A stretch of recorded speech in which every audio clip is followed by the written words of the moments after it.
Sir, മാനഭംഗത്തിന് ഇരയായ ഒരു കഥാപാത്രത്തിന്റെ പേരാണ് ജാനകി. സിനിമയിലെ ഒരു കഥാപാത്രത്തിന്റെ പേരാണ് ജാനകി. ആ ഒരു പേര്, അത്തരത്തിൽ ഉള്ള ഒരു കഥാപാത്രത്തിന്റെ പേര് നമ്മുടെ സംസ്കാരത്തിന് എതിരായതുകൊണ്ടാണ് ആ പേര് കട്ട് ചെയ്യണമെന്ന് സെൻസർ ബോർഡ് പറഞ്ഞിരിക്കുന്നു. ഇതിൽ ന്യായമുണ്ടോ? സെൻസർ ബോർഡ് ആ ചിത്രത്തെക്കുറിച്ച് ശരിയായ വിധം പഠിച്ച ശേഷമാണ് അതിൻ്റെ ആന്തരസത്ത എന്താണെന്നും പ്രമേയം എന്താണെന്നും ശരിയായിട്ടുള്ള വിലയിരുത്തൽ നടത്തുന്നു. സിനിമ കണ്ടിട്ടാണ്. കോടതി അതേസമയം ചോദിക്കുന്നത് ജാനകി എന്ന പേരിൽ എന്താണ് കുഴപ്പം എന്നാണ്. ജാനകി എന്ന പേരിൽ മനോഹരമായൊരു പേരാണ്, അതിനൊരു കുഴപ്പവുമില്ല. കുഴപ്പം എപ്പോഴാണ്? ഇത് ഞാൻ നേരത്തെ പറഞ്ഞ കാര്യമാണ്. കുഴപ്പം വരുന്നത് ജാനകിയെ നിങ്ങൾ എങ്ങനെ ചിത്രീകരിക്കുന്നു. ഇപ്പം രഞ്ജിനി പറഞ്ഞതുപോലെ ആ ചിത്രത്തിൽ മാനഭംഗത്തിന് വിധേയമാകുന്ന ഒരു സ്ത്രീ സ്വത്വമായിട്ടാണ് അവിടെ അവതരിപ്പിക്കപ്പെടുന്നത്. അവിടെയാണ് പ്രശ്നം. ഒരാൾക്കും മാനഭംഗപ്പെടുത്താനാവാത്ത ദൈവികമായ ശക്തിയുള്ള ഒരു കഥാപാത്രം അല്ലെങ്കിൽ ഒരു പുരാണ കഥാപാത്രം, ദൈവം അംശം തന്നെയായിട്ടാണ് നമ്മൾ ജനകൻ്റെ പുത്രിയായ ജാനകിയെ കാണുന്നത്. അവിടെയാണ് പ്രശ്നം. അങ്ങനെ വലിയ ആരാധനമരം ഭാരത സ്ത്രീകൾ തൻ ഭാവശുദ്ധിയുടെ പ്രതീകമായിട്ടുള്ള ഒരു സ്ത്രീയാണ്. നീതി തേടുന്ന സീത എന്നൊരു വാക്യം കൂടിയുണ്ട്. സീതയെ ഉപേക്ഷിച്ചത് സീത ചാരിത്രവതിയല്ലെന്നുള്ള ബോധം കൊണ്ടല്ല രാമൻ അത് ചെയ്തത്. അത് ഞാൻ പറഞ്ഞിട്ടുള്ളതാണ്. രാമൻ രാജാവാകുമ്പോൾ രാജാവിൻ്റെ പ്രഥമ പരിഗണന സ്വന്തം ഭാര്യയും മക്കളല്ല, നമ്മളിപ്പോൾ കാണുന്ന മുഖ്യമന്ത്രിമാരെ പോലെ, മറിച്ച് ആ രാജ്യത്തെ പൗരജനങ്ങളാണ്. ആ പൗരജനങ്ങൾക്ക് സീസറിൽ മാത്രമല്ല സീസറുടെ ഭാര്യയിലും വിശ്വാസമുണ്ടാകണം. അതായത് അരിസ്റ്റോട്ടിൽ പറഞ്ഞതുപോലെ not only Caesar but also his wife should be above suspicion എന്നുള്ള ഒരു പ്രമാണം രാജധർമ്മം അനുസരിച്ചാണ് മാറ്റുന്നത്. സീതയോട് സ്നേഹമില്ലാഞ്ഞിട്ടല്ല. പിൽക്കാലത്ത് സീതയുടെ കുട്ടികളെ അദ്ദേഹം രാജകൊട്ടാരത്തിൽ കൊണ്ടുവരികയും ചക്രവർത്തി പദം അലങ്കരിക്കാൻ വേണ്ടി ആവശ്യപ്പെടുകയും ചെയ്യുന്നുണ്ട്.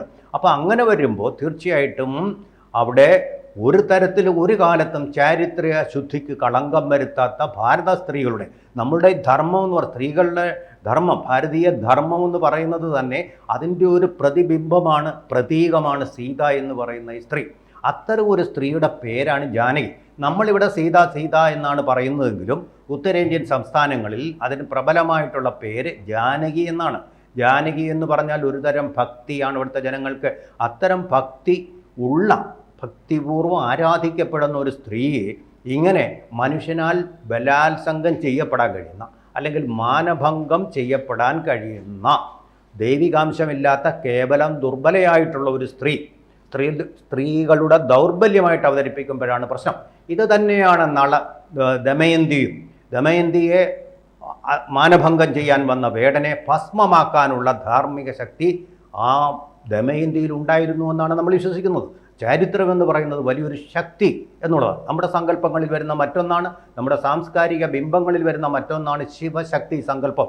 അവിടെ സ്ത്രീയായിട്ടുള്ള പാർവതിയെ ശക്തിയായിട്ടാണ് നമ്മൾ ആരാധിക്കുന്നത്. ശാക്തേയം എന്ന് പറയുന്ന ഒരു താന്ത്രിക വിഭാഗത്തിന് നമ്മൾ കൽപ്പന ചെയ്തത് അങ്ങനെയാണ്. അപ്പോൾ അങ്ങനെ വരുമ്പോൾ നമ്മുടെ ഈ സംസ്കാരം എന്ന് പറയുന്നത് ഹിന്ദു മതത്തിൻ്റെ മാത്രമല്ല, വലിയൊരു ജനതയുടെ വിശ്വാസത്തിന്റെ അടിവേരിറക്കുന്ന തരത്തിൽ. ഇതൊക്കെ പറയുമ്പോഴും നമുക്ക് നേരത്തെയുള്ള സിനിമകളിൽ ഇത്തരത്തിലുള്ള ജാനകി, സീത, പാർവതി, ശിവൻ ഇങ്ങനെയുള്ള പല പേരുകളും പല സിനിമകളിലും ചിലപ്പോൾ ഗുണ്ടകളുടെ പേരുകളായിട്ട് വരുന്നുണ്ട്.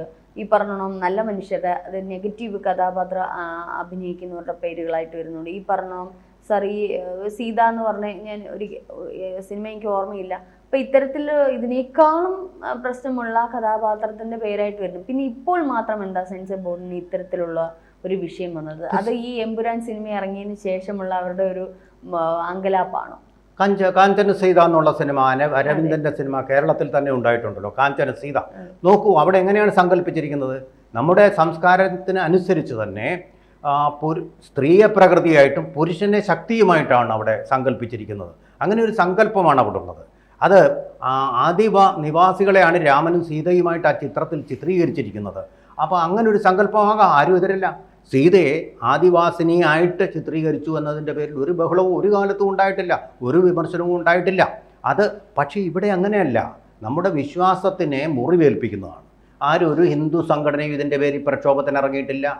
സുംബ ഡാൻസ് വേണ്ട എന്ന് പറഞ്ഞ് പ്രക്ഷോഭത്തിനും അതുപോലെ തന്നെ ആഹ്വാനത്തിനും ആജ്ഞാപിക്കലിനും ഇറങ്ങിയ ആളുകളെ പോലെ ഹിന്ദു സമുദായത്തിൻ്റെ ഒരു പ്രതിനിധി പോലും ഇത് വേണ്ട എന്ന് പറഞ്ഞിട്ടില്ല എന്ന് മാത്രമല്ല, പല ഹിന്ദു സംഘടനകളും പറയുന്നത് ജാനകി എന്നുള്ള പേര് മാറ്റേണ്ടതില്ല. ഉദാഹരണത്തിന് തപസ്യ കലാകേന്ദ്രം, തപസ്യ എന്ന് പറയുന്നത് ഈ BJPയുടെ തന്നെ സാംസ്കാരിക പോഷക സംഘടനയാണ്. ആ സംഘടന തന്നെ പറഞ്ഞു ഈ പേര് മാറ്റേണ്ട കാര്യമില്ല, എന്തിനാണ് ഇങ്ങനെ സെൻസർ ബോർഡ് കടുംപിടുത്തം പിടിക്കുന്നതെന്നാണ്.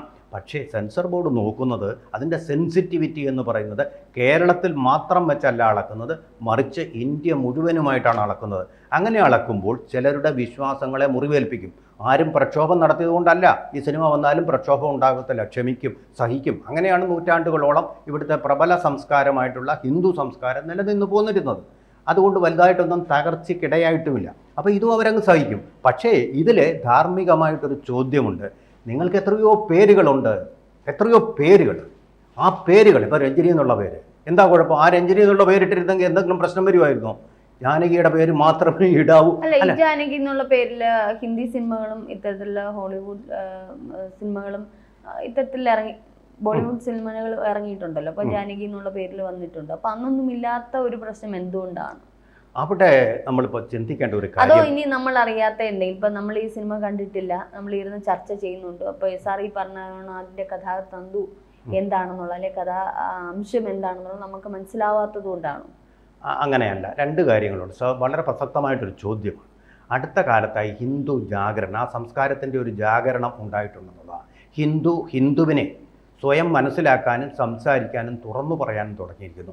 കഴിഞ്ഞ നൂറ്റാണ്ടുകളിലെല്ലാം ഹിന്ദുമതം എല്ലാ അടിച്ചമർത്തലുകളും സഹിച്ചുകൊണ്ട് വളരെ സഹിച്ചും ക്ഷമിച്ചും കൊണ്ട് കഴിയുകയായിരുന്നു. പക്ഷേ അളമുട്ടിയാൽ ചേരയും കടിക്കും എന്നൊരു ഘട്ടം എത്തിയപ്പോൾ മാത്രമാണ് പ്രതികരണങ്ങൾ വന്നു തുടങ്ങുന്നത്. ഇപ്പോൾ ആ പ്രതികരണങ്ങൾ വരുന്നുണ്ട് എന്ന് പറഞ്ഞാൽ ഭാരതം ലോകത്തിലെ നമ്പർ 1 ആയിട്ട് വരുന്നു. അപ്പോൾ അതിൻ്റെ സംസ്കാരം ചോദ്യം ചെയ്യപ്പെടാതെ നിലനിൽക്കണം എന്നൊരാഗ്രഹം ബഹുഭൂരിപക്ഷം വരുന്ന ജനതയ്ക്ക്, അത് ഹിന്ദുമതത്തിന് മാത്രമല്ല, നമ്മുടെ സാംസ്കാരിക ബിംബങ്ങളെ അപമാനിക്കരുത്, ബാഹ്യൻ ബുദ്ധപ്രതിമകളെ തകർത്തതുപോലെ വിശ്വാസത്തിൻ്റെ ബാഹ്യൻ ബുദ്ധപ്രതിമകളെ തകർക്കാൻ പാടില്ലെന്നൊരു വിശ്വാസം.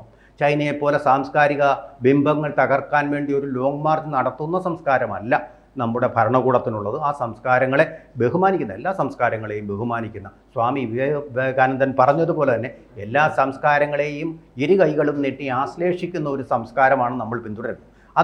അതുകൊണ്ട് ഹിന്ദുമതത്തെ എന്തും ചെയ്യാം എന്നുള്ളൊരു വിചാരം വേണ്ട എന്നുള്ള ഒന്ന്.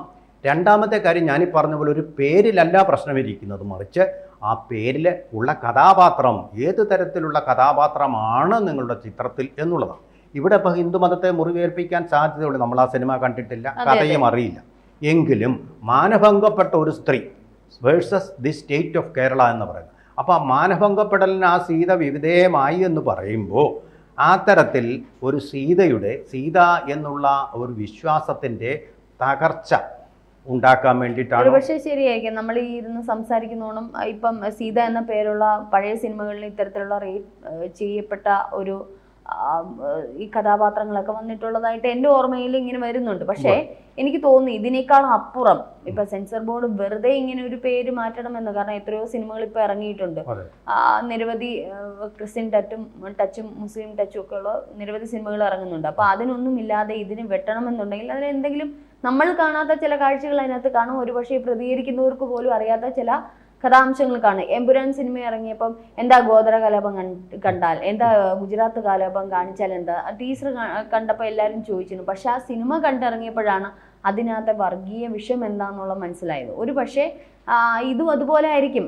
ഇപ്പം എമ്പുരാൻ സിനിമയുടെ ടീച്ചർ കണ്ടപ്പോഴാണ് ഇതിങ്ങനെ കാണിച്ചു, അത് ശരിയല്ല എന്നോ ഒരു ഭാഗവും, മറ്റൊരു ഭാഗം ഇത് കാണിച്ചത് നന്നായി, അതിനെന്താ കുഴപ്പം എന്ന് ഇപ്പം നമ്മൾ പറയുന്നതുപോലെ എന്താ കുഴപ്പം, ജാനകി എന്ന് പറയുന്ന പേരിട്ട എന്താ കുഴപ്പം. ഒരു പക്ഷേ ആ സിനിമ വരുമ്പോഴേ അറിയത്തുള്ളൂ ഇതിപ്പം മാനഭംഗത്തിന് ഇരയായ ഒരു കഥാപാത്രത്തിൻ്റെ പേര് മാത്രമാണ്, ആ കഥാപാത്രം എന്താണ്, അല്ലെങ്കിൽ ഹിന്ദുവിനെ മുറിവേൽപ്പിക്കുന്ന തരത്തിലുള്ള എന്തെങ്കിലും അംശങ്ങൾ അതിന് കാണാതെ സെൻസർ ബോർഡ് കട്ട് ചെയ്തില്ല അല്ലേ? അതെ, നേരത്തെ പത്മകുമാർ എന്ന് പറയുന്ന സംവിധായകനെ എൻ്റെ സുഹൃത്താണ്. അദ്ദേഹത്തിൻ്റെ സിനിമയിൽ ജാനകി എന്നുള്ള പേരുണ്ടായിരുന്നു. അത് ജയന്തി എന്ന് മാറ്റിയതിന് ശേഷം മാത്രമാണ് അദ്ദേഹത്തിന് സർട്ടിഫിക്കറ്റ് കിട്ടിയത്. അതുപോലെ തന്നെ നമ്മൾ ഓർക്കേണ്ട വലിയൊരു കാര്യം, ഒരു പേര് ചില പ്രശ്നങ്ങൾ ഉണ്ടാക്കാം.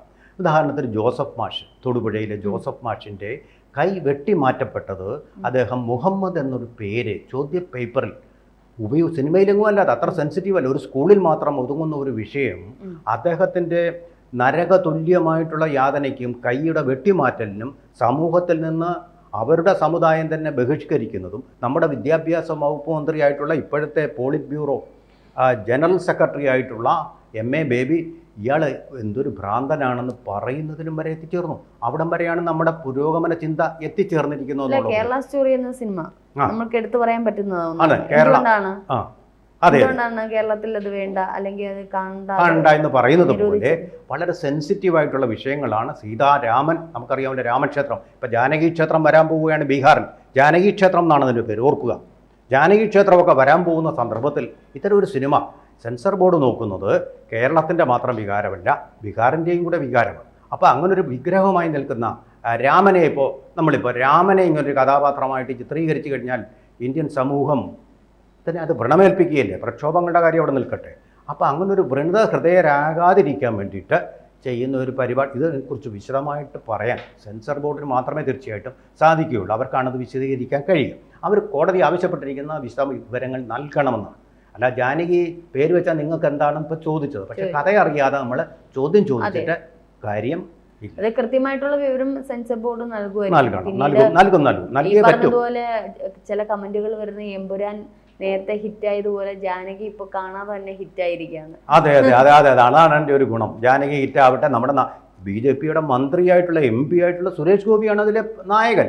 നമ്മൾ ജാനകിക്ക് ഒരു പരിക്കും പറ്റാതെ പുറത്തു വരട്ടെ എന്നുള്ളതാണ്. അല്ലെങ്കിൽ ജാനകി ഞാൻ പറയുന്നത് നമ്മുടെ ഈ മാസ്കിൻ്റെ കാര്യം ചോദിച്ച പോലെ കറുത്ത മാസ്ക് മാത്രമേ ഇടാം. അത് നീലയുണ്ട്, പച്ചയുണ്ട്, മഞ്ഞയുണ്ട്, വേറെ എന്തെല്ലാം കളറുണ്ടെന്ന് പിണറായി വിജയനെ സൂചിപ്പിക്കാൻ വേണ്ടി പറഞ്ഞതുപോലെ പറയുന്നതല്ല. ഇന്ത്യയിൽ എത്രയോ പേരുകളാണ്, വേറെ എന്തെല്ലാം പേരുകളാണ് ഇത്ര സീതയുമായിട്ട് ഐഡൻറ്റിഫൈ ചെയ്യപ്പെടാത്ത എത്രയോ പേരുകൾ നമുക്ക് ലഭ്യമായിട്ടുണ്ട്. അത്തരം ഒരു പേര് അപ്പം മനഃപൂർവ്വമാണോ ഇതെന്നൊരു സംശയം കൂടി സെൻസർ ബോർഡിനുണ്ടായിരിക്കാം, നമുക്കറിയാം. കൂടുതൽ വാർത്തകളും വിശേഷങ്ങളും നിങ്ങളിലേക്ക് എത്താൻ ABC മലയാളം സബ്സ്ക്രൈബ് ചെയ്യുക, ബെൽ ബട്ടണും അമർത്തുക.